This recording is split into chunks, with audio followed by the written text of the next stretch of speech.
നമസ്കാരം പ്രിയമുള്ളവരെ, ഇതെന്തോന്ന് മനസ്സിലായോ? ഇത് നമ്മുടെ വീട്ടിൽ പൂത്ത് നിൽക്കുന്ന മൾബറിയാണ്. നല്ല രീതിയിലുള്ള നന കൊടുത്തിട്ട് നമ്മുടെ വീട്ടിൽ തന്നെ ഞാൻ ചെയ്ത ഒരു മൾബറിയുടെ വീഡിയോ ആണിത്. ഇതിനകത്ത് ധാരാളം ഒരു ഇടതൂർന്ന ഇലയേക്കാളും കൂടുതൽ മൾബറി പിടിച്ച് നിൽക്കുന്നതായിട്ട് കണ്ടു. നല്ല രീതിയിൽ തണ്ടിൽ നമ്മൾ നന കൊടുത്തതിൻ്റെ ഫലമായിട്ട് ഈ ഉണ്ടായതാണ് ഈ മൾബറി.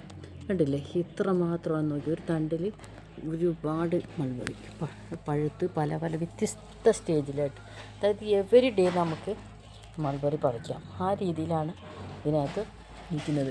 ഇതിൻ്റെ ഓരോരോ ബ്രാഞ്ചാണ് ഈ കാണുന്നത്.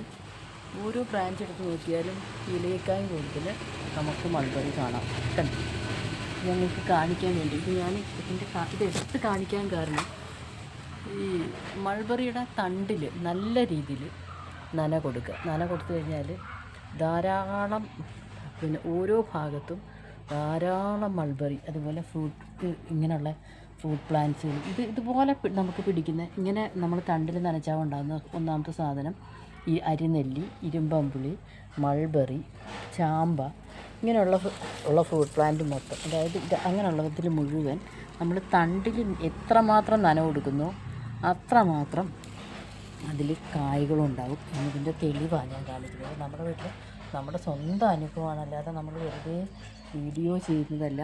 ആളുകൾക്ക് നമ്മുടെ അനുഭവങ്ങൾ പങ്കുവെച്ച് അവർക്ക് കൂടെ അത് മാതൃകയാക്കാൻ വേണ്ടിയിട്ടാണ് നമ്മൾ ചെയ്യുന്ന ഈ വീഡിയോ. അപ്പോൾ എല്ലാവരും ഇത്തരം പ്ലാന്റ്സുകൾ നട്ടുപിടിപ്പിക്കുന്നതോടൊപ്പം നല്ല രീതിയിൽ അതിനെ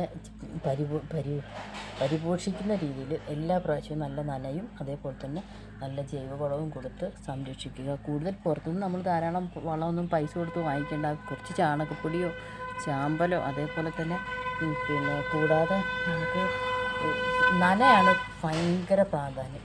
നന്നായി സൺലൈറ്റ് അടിക്കുന്നതോടൊപ്പം നമ്മൾ ചുവട്ടിൽ നനയോടെ കൊടുത്തു കഴിഞ്ഞാൽ സ്വാഭാവികമായിട്ട് ധാരാളമായിട്ട് ഇത് കായ്ക്കും. അതിൻ്റെ തെളിവ് മാത്രമാണ് ഈ കാണുന്നത്.